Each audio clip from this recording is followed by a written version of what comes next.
محترم جناب Ahmed Florida U S A, السلام علیکم۔ آپ کے ممنون ہیں کہ آپ نے ہماری ویب سائٹ پر یاد فرمایا۔ آپ نے ارشاد فرمایا برائے کرم درج ذیل سوالات کے جوابات عنایت فرمائیں تاکہ ایک وہابی کو جواب دے سکوں۔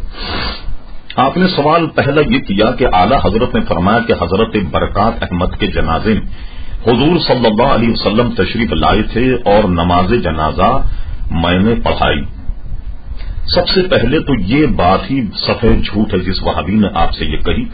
کہ حضور صلی اللہ علیہ وسلم اس میں تشریف لائے اور اعلی حضرت نے وہ نماز جنازہ پڑھائی۔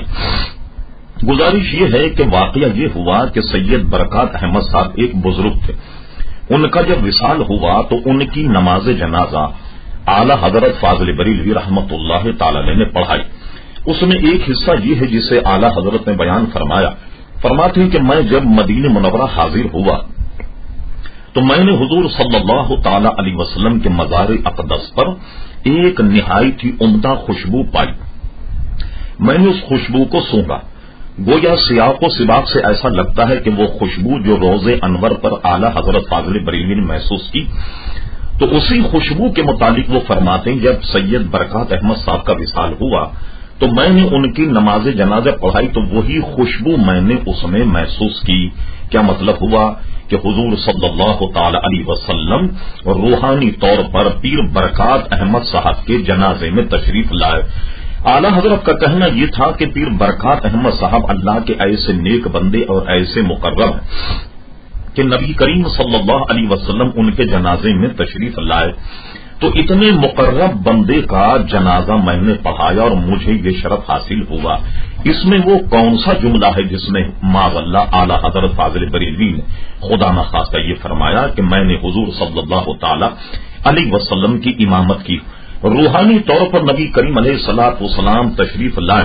تو آج بھی روحانی طور پر حضور صلی اللہ علیہ وسلم ساری دنیا کو مثل کف دست ملاحظہ فرما رہے ہیں۔ یہ بتائیے ان وہابیوں سے یہ پوچھیے کہ چلیے سارے عالم اور ساری دنیا پر تو نبی کریم علیہ السلام کے حاضر ناظر ہونے کا عقیدہ آپ نہیں رکھتے، لیکن کم سے کم یہ تو عقیدہ آپ رکھتے ہیں کہ جہاں حضور کی قبر انور وہاں تو آپ موجود ہیں، اس لیے کہ تمام دنیا بھر کے وہابیوں کا کہنا یہ ہے کہ حضور علیہ السلام کے مزار پر انوار پر الصلاۃ والسلام علیک یا رسول اللہ کہا جائے یہ جائز ہے، اس لیے کہ وہاں حضور علیہ السلام سنتے۔ ان وہابیوں سے پوچھیں کہ حضور مسجد نبوی میں تو موجود ہیں، تو آج کل کے کسی وہابی امام کو یہ کیسے جرأت ہو گئی کہ وہ حضور علیہ السلام کی موجودگی میں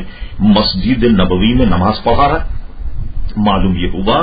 کہ حضور علیہ الصلوۃ والسلام کی بظاہر جب آپ دنیا میں تھے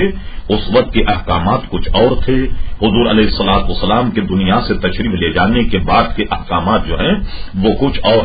ان کا یہ کہنا کہ نبی کریم صلی اللہ تعالی علیہ وسلم نے معاذ اللہ اعلی حضرت فاضل بریلوی کے پیچھے نماز پڑھی اور مولانا احمد رضا صاحب اس کے مدعی ہیں کہ انہوں نے حضور علیہ السلام کی امامت کی،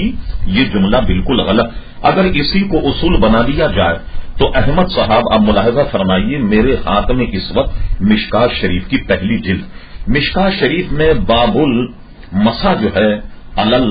خفین یعنی موزوں پر مسح کرنے کا بیان جو ہے وہ موجود۔ اس میں جو پہلی حدیث ہے وہ حضرت شریح سے متعلق ہے اور دوسری حدیث کے راوی حضرت مغیرہ ابن شعبہ۔ حضرت مغیرہ ابن شعبہ طویل حدیث بیان کرتے ہیں کہ حضور صلی اللہ تعالی علیہ وسلم ایک مرتبہ گویا آپ سفر میں تھے اور یہ واقعہ غزوہ تبوک کا،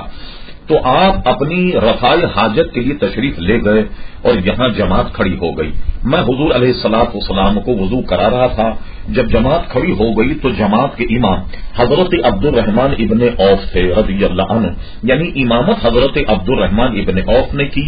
اور ان کو نماز پڑھا رہے۔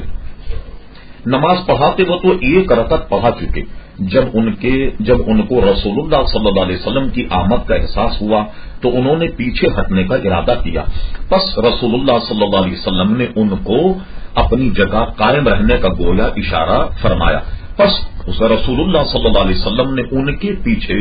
2 رکعت نماز میں سے ایک رکعت پڑھی۔ پھر جب انہوں نے سلام پھیرا تو حضور علیہ السلام کھڑے ہو گئے اور حضور صلی اللہ علیہ وسلم نے اور میں بھی یعنی مغیرہ ابن شعبہ آپ کے ساتھ کھڑا ہو گیا اور جو رکعت رہ گئی تھی ہم نے اس کو پورا کیا۔ اب اس وہابی سے پوچھئے کہ حضرت عبد الرحمن ابن عوف کے پیچھے نبی کریم صلی اللہ تعالی علیہ وسلم نے جب ایک رکعت نماز پڑھ لی تو اس پر کون سا شرک لازم آ گیا، کون سی قیامت ٹوٹ گئی؟ محترم احمد صاحب، وہابیہ جو ہیں وہ اس قسم کی باتوں کو ذریعہ بنا کر اہل سنت جماعت پر ہر قسم کی لان تان کرتے ہیں۔ آپ ان کی باتوں میں ہرگز نہ آئیے۔ مسئلہ صرف یہ تھا کہ نبی کریم علیہ الصلوۃ والسلام روحانی طور پر ان کے جنازے میں تشریف لائے۔ وہ اتنے بڑے بزرگ تھے کہ حضور کی آمد ہی یہ بتا رہی ہے کہ وہ نبی کریم علیہ الصلوۃ والسلام کے خواص میں سے تھے، اور کہنا یہ تھا کہ ایسے مقرب بندی کی نماز جنازہ میں نے پڑھائی۔ امید ہے کہ پہلا سوال کا جو غبار ہے وہ آپ کے ذہن سے اتر گیا ہوگا اور آپ وہابی کو سمجھا بھی سکیں۔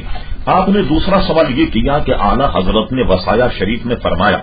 کہ بعد میرے انتقال میری قبر پر چاول دال اور روٹی وغیرہ لے آنا۔ اصل میں یہ نہیں ہوا، یہ کہ اعلی حضرت فاضل بریلوی رحمت اللہ تعالی علیہ اپنے وصال سے قبل آپ نے وصایا یعنی وصیت شریف جو ہے وہ قلم بند کروائی۔ جب آپ وصیت نامہ لکھوا رہے تھے تو آپ نے اپنے وصیت نامے میں یہ لکھوایا کہ میرے لیے جب فاتحہ کرو یعنی نظر و نیاز میرے ایصال ثواب کے لیے تو اس میں اچھی اچھی چیزیں پکا کر کے اور اس پر نظر اور نیاز دلایا کرو۔ اس کے ساتھ ہی اعلی حضرت نے اپنے فتاوی میں یہ بھی ارشاد فرمایا جو فتاوی رضویہ میں ہے، وہ یہ ہے کہ کسی آدمی کو غنی کو تیجا یا 10واں یا 40ویں کا کھانا جائز نہیں۔ کسی میت کے لیے جب ایصال ثواب کیا جائے تو کھانا مخیر صاحب ثروت حضرات اور اغنیا کو کھلانا منع، یعنی کھانا جو ہے وہ غریب کھائیں گے۔ یہ دو باتیں آپ ذہن میں رکھیے کہ ایک تو اعلیٰ حضرت یہ وصیت فرمائی کہ میری نیاز اور نظر میں بہترین قسم کے کھانے وغیرہ پکا کر اس پر نیاز دلوانا، اور دوسری طرف یہ فتویٰ دیا کہ غنی کو کھانا جائز نہیں۔ تو معلوم یہ ہوا کہ اعلیٰ حضرت فاضل بریلوی اس بات کے متمنی تھے